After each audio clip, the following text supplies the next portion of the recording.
How many titles will Liverpool win this season?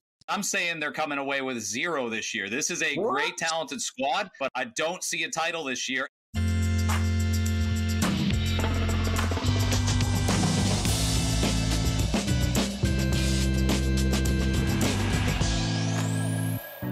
Welcome along to another edition of Shootout. We're here on DAZN. Each week, we debate the biggest soccer topics. And with me once again to do so, from Toronto, the one, the only, Greg Brady, who, like all the rest of us, Greg, enjoyed the Premier League being back. It was fantastic. All 7 of those goals in that Liverpool-Leeds match. I know we're going to talk about Liverpool in the show today. Also, you might notice, Steve, little bit of growth. I'm not going to shave again until Jose Mourinho goes a full week without throwing one of his Spurs players under the bus. Maybe that'll change with an arrival of Gareth Bale. Who knows? But I'm going to let this grow until he has a clean week of just being nice and complimenting his Spurs players. How about that?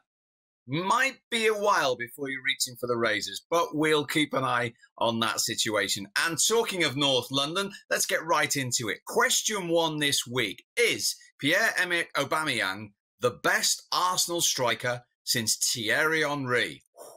Greg. So I'd say no. I want to see more, especially this year. I know he's off to a great start. What would you say about that comparison? Well, I'll ask you for a name then if you so know, because I would say yes. I say his influence and the news that he signed a new 3-year contract with Arsenal is fantastic. When you look at his numbers as well, 55 goals in 86 Premier League games since he arrived. In fact, since his Premier League debut, only Mo Salah of Liverpool has scored more Premier League goals. And if you think who Mo Salah has been playing with and where Liverpool are and where Arsenal are, or I'll put it this to you, Greg, where Arsenal might be without Pierre-Emerick Aubameyang, then I think quite simply, yes, since Thierry Henry in terms of sheer importance, sheer influence, they're not just goals, they're big goals.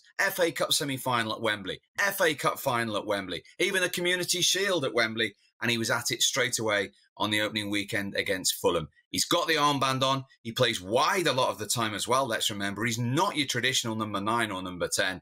Absolutely, he is the best Arsenal have had since Thierry Henry, Greg. So if you're saying no, give me a name then. The one I'd toss out first is Robin van Persie. Now remember, Robin van Persie's there at the end of Thierry Henry playing at Arsenal. And the role's more, how would I put it?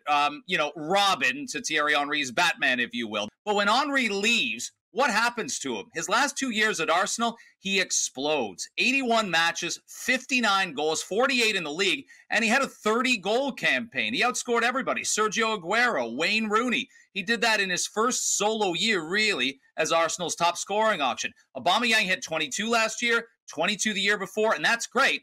But remember, Van Persie did this when he was 28. I wonder, Steve, if we've seen the very best of Aubameyang. Right, he's only 31. He scored already in the opening day. He doesn't score tap-ins, does he? I have to be careful because I'm a friend of Robin van Persie's. And yes, his last 2 seasons probably put him in that bracket. But over a period of time, as I say, he's only played 86 games, Aubameyang, so far. And only Mo Salah has scored more Premier League goals in that campaign. And look at the team that he has been playing in. Arsenal wouldn't have been in the top 10. They wouldn't have been in the top half of the table, but for Aubameyang last season. They wouldn't have got anywhere near a semi-final or a final or 2 trophies, let's not forget, if it wasn't for Aubameyang as well. I'd even bring up Alexis Sanchez. At age 28, 30-goal season. So do we have a 30-year goal campaign for Aubameyang? How many strikers get better going into their mid-30s? They tend to lose a little bit of steam, and I'm worried that Aubameyang's got a little bit of a window left, but we wouldn't compare him to Robin van Persie's Arsenal run. And I will make sure that he gets to see this segment somehow, some way, but we'll find a way digitally to make it happen.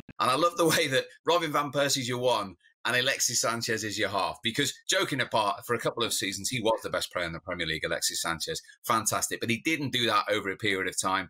Aubameyang, I think, will go from strength to strength. He's now got that 3-year contract. He's got better players around him already with a better manager in Mikel Arteta. I see him flourishing like a nice, fine red wine. And when I bring up Van Persie, he was on a more balanced squad, those mid-2005, 2006 Arsene Wenger years. If anything, they lose him to Man United, And they weren't quite the same squad, but they didn't take a precipitous drop down towards out of the top 10 or even out of Europe for very long. Which Arsenal would without Aubameyang. Yeah, 100%. But I also look at Van Persie. He was also a distributor. He was also a facilitator. He could drop back and play the midfield. Aubameyang I see as more clinical finisher. And Arsenal do need that, and he may very well approach that 30 goals that I'm not sure he'll get this year. Yeah, we shall see. Robin Van Persie, in fairness, did take all penalties, all free kicks. Aubameyang doesn't necessarily take all of those either. And as I say, he plays a lot of the time in a wide area, drifting in. What a debate. Just want to finish with Robin, I still love you.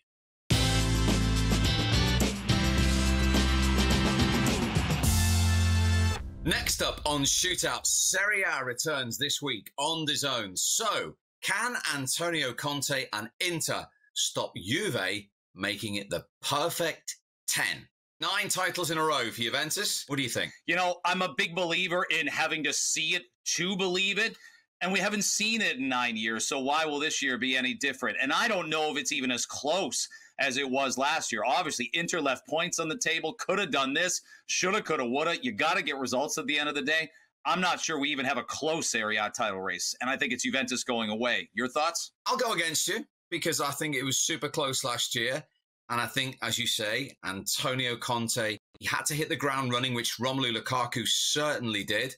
Watched quite a bit of them in the Europa League last season and, of course, called the game in the final where they didn't turn up against Sevilla and where, let's be honest, we thought at one stage Antonio Conte was leaving Inter.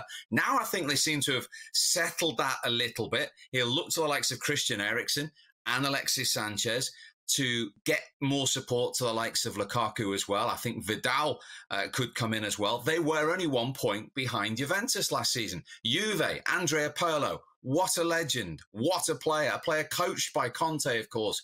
But how will he do as a manager? What have Juve done? Have they gone down the Ole Gunnar Solskjaer road, the equivalent? Or will Pirlo hit the run running, do a Pep Guardiola at Barcelona, and just deliver another title? Because let's be honest, Greg, Juve and Italy expect that, and he's got to deal with those expectations straight away. Those expectations are high, and I thought about that when you mentioned Pirlo. You look, and it's probably Zidane at Real Madrid has set this unattainable, unreal, unfair standard for managers that were excellent players, just trying to step in with minimal experience and get the job done despite the pressure. I will say I've heard a lot about Juventus having this quote-unquote Champions League hangover. But this is about domestic play. That's what our topic's about. And Juventus and their infrastructure, their management, I think they ooze confidence, Steve. It's a very much been there, done that mentality. It comes out of their pores. So I look at Pirlo and I think, what will be different than last year? They're not married to a set formation. That's been established coming in, is that Pirlo says, I don't mind if we play 3 in the back. I don't mind if we play 4 in the back. And Sarri was a little less open-minded in that department. If they want great success, probably need to add something in the midfield. So I don't think they're done shopping yet. And I would say it's a benefit for Pirlo. Nobody knows that league better. Nobody knows the 3 big squads better: AC Milan, Inter, and Juventus. You say Andrea Pirlo knows those 3 clubs. He does, but he knows them as a player. And it is hugely different suddenly at a club of the size of Juventus with those aspirations and expectations to suddenly deliver straight away. Let's not forget, he was appointed in the academy just a week before he got the full-time job when Maurizio Sarri was fired. Now you've got Antonio Conte, who's been there and done it with Juve, of course, 3 successive titles. Done it at Chelsea. He'd love nothing more than to put one over Juventus with Inter and deliver that first title since Jose Mourinho's reign. And the fact that they got within a point of them last season, that he's kept the players he wanted to, that he's got those that I've mentioned will be better for a pre-season and a full season. The self-belief, the confidence. Inter only lost 4 league games last season. Now 2 of them were against Juve. That turned out to be absolutely crucial, as well as those 10 drawn games that you mentioned. I think if they can just find another gear, but I think the confidence and belief that they've taken from that campaign, now they've seen the turmoil of the managerial change. And as I keep saying, I loved him as a player, Greg, but, and I think it's a big but, how will Andrea Pirlo straight away deal with management and all that expectation? I mentioned it before, Ronaldo. He's a health freak. The guy does not age, does not slow down. Didn't look any slower post-COVID when a lot of players his age and even 5 years younger looked a little slow coming out of lockout. So I think, Steve, if you believe in Ronaldo, and I still do, You believe in Juventus, and it's hard to see them not winning. I still believe in Ronaldo. I'm no bigger fan, as you well know, on Shootout of Cristiano Ronaldo than me. It's going to be fascinating to see what happens. It certainly is. He's a serial winner, Antonio Conte. Can he get into above Juve for the first time in 10 long seasons? You will find out, of course, because Serie A is back this weekend only on DAZN.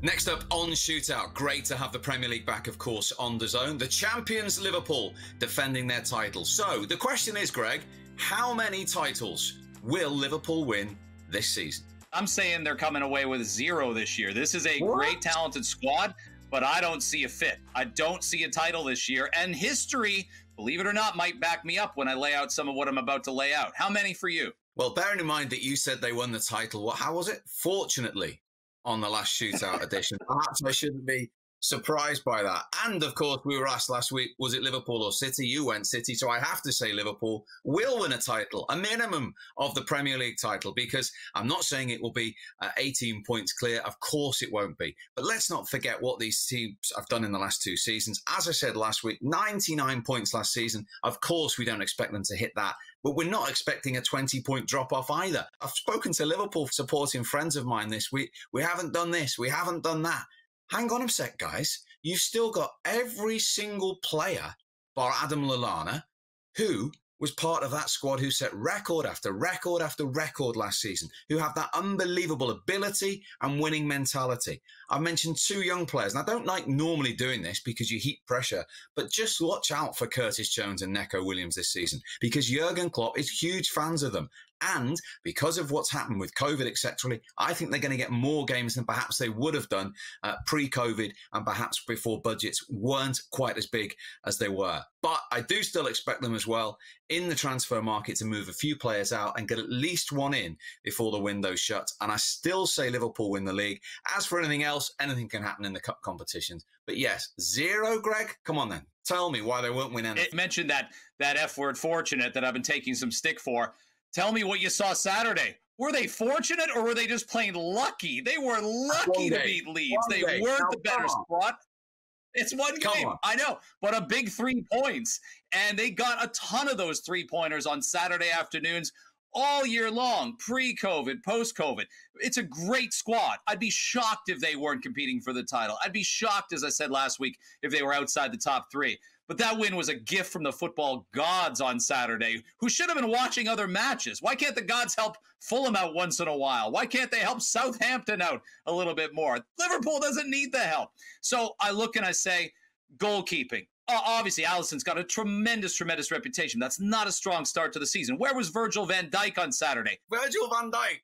How many mistakes has he made since he signed for Liverpool? I'll give you one hand. And you don't even need many of the fingers. And one of them was in the game on Saturday, and they still won the game. I know, but cause for concern. Look, in 93 matches, 5 times they've given up 3 goals, and they've won 3 of those matches. So they can get in the proverbial, to quote our show title, shootout, and be fine. They can win the 3-2s and 4-3s. They prove that. And it's one match. And wow, what a match on DAZN this weekend on Sunday to battle Chelsea and be able to do it at Anfield. That doesn't get much bigger than that for both those squads that have similar aspirations. And they're really deep, Steve. But Mane, he had an off match. Firmino, I thought, wasn't quite himself. I thought he was a bit more of a chronic threat than Mane Firmino was. Salah did okay, Greg. Oh, yeah, no, absolutely. And that's the big point about them, is that when one guy is off, probably the 2 guys are on. All 3 don't have to play great in the same 90 minutes. Not at all. Let's move to Europe. 1984 is the last time the champions of Europe were a defending English champion, and it was Liverpool. I think it's hard to have that domestic and European success. City's not found that balance at all under either Mancini or Pep Guardiola. So, look, they haven't been to an FA Cup final as well since Rafa Benitez managed them. There's some droughts to break here for Liverpool. They're going to be motivated. They're going to be great. But law of averages tells me a trophy might be tough this year. Okay, 0 for you then. Now, remember previously on Shootout with your obsession with Paris Saint-Germain, we were going to meet at the top of the Eiffel Tower. I'm going to give you one now. If and when Liverpool win 1, 2, maybe even 3 trophies this season, And when we get back to some health normality, I'm going to invite you down Matthew Street, very famous, of course, in the city of Liverpool, and take you to the cavern where the Beatles were discovered, play some music and show you around the city of Liverpool. And you can greet all the Liverpool fans who, let's not forget, were very, very fortunate to win the Premier League last season. So you all right for that trip to Liverpool? I am good. And comparing fortunate and lucky, I'll be lucky to get out of there alive, not fortunate, given the comments on this show today. I agree. I admit that. Greg, great to see you again. And of course, that huge game that Greg alluded to, you can join myself, Michael Owen and Glenn Johnson, once of Liverpool and Chelsea, this Sunday only on DAZN.